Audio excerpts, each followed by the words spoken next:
remember my dad pulled up the car as I waited in front of the Arthur G. James Cancer Hospital.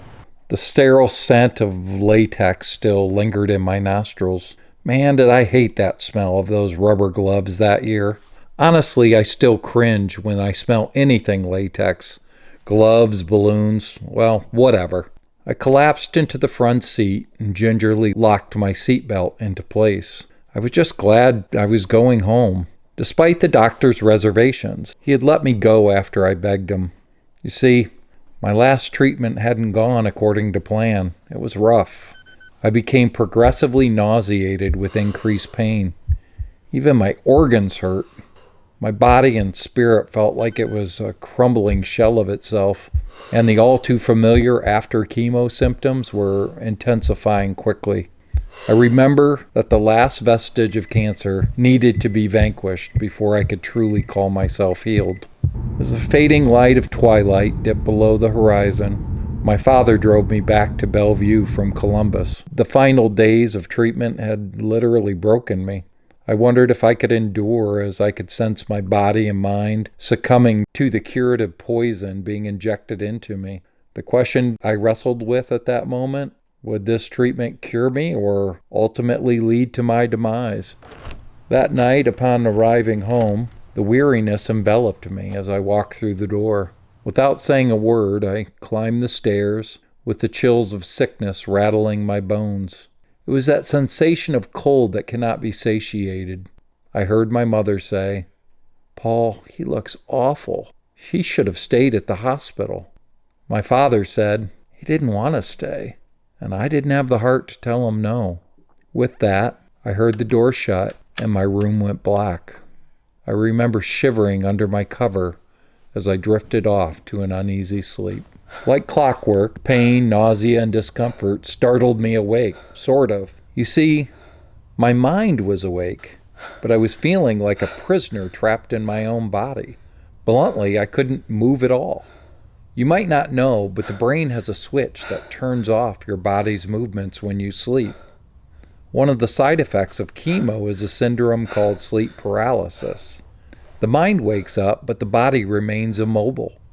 It's unsettling for those who experience it, and I happen to be one of the unfortunate few who did. The only thing I could do was open my eyes and stare forward as I waited for the switch to flip back on. I remained in agony as time passed. However, this night was different, as not much usually occurred during these episodes. As I stared at my wall, watching the soft glow of the moonlight illuminate the pine wood eyes staring back at me, I could feel a wind shifting across my back. I felt vulnerable, as if the very air around me was charged. I was thinking, did I turn the fan on? Did I open a window? No, I was freezing when I fell asleep, I told myself. In the corner of my wall, a shadow began to take shape. As my eyes adjusted, I realized it was the silhouette of a figure standing over me. It was like a dark cloud that absorbed all light, its edges blurred and indistinct. The figure moved closer, gliding across my floor, stepless and seemingly weightless.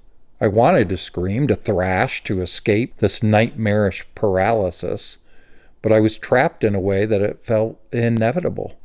The figure leaned down, its shape encompassing the entire wall. It carried with it a permanence and certainty. Whatever it wanted, I knew it would be done. The shadow paused, its form wavering, as I felt it weighing an important decision. I could simultaneously feel my own will flickering like a candle in a breeze. "John," the voice rasped, echoing through the room like a crunch of dry leaves underfoot. It was a sound that seeped into me. The darkness pressed in even more, its tendrils creeping closer, wrapping around my senses. It almost felt as if it were weighing my soul. My breathing accelerated as I struggled to free myself from my physiological bondage. My heart hammered in my chest, each pulse echoing louder than the one before. Memories flooded through my mind, moments from my life that now felt superficial.